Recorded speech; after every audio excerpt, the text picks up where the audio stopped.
Hello guys, দেখেন এখানে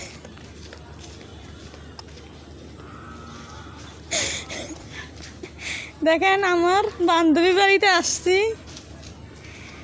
এই যে বাড়ির নাম দেখেন,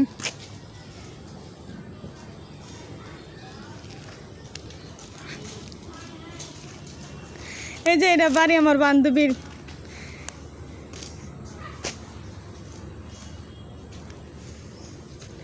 আমার ছেলেরও বন্ধু আর আমার বান্ধবী।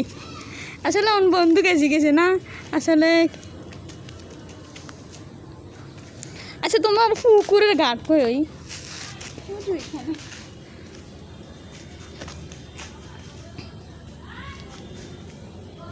দেখেন আমার বান্ধবীর রুম এটা।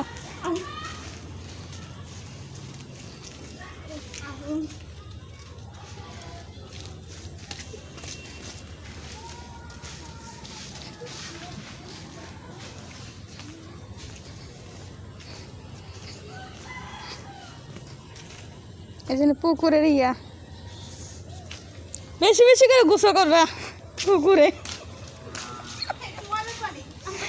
ময়লা পানি আগে আসলে সবাই পুকুরেই গোসল করতো। হ্যাঁ, এখন তো কেউ করে না। আমরা কত ডুবেছি জানো না পুকুরে।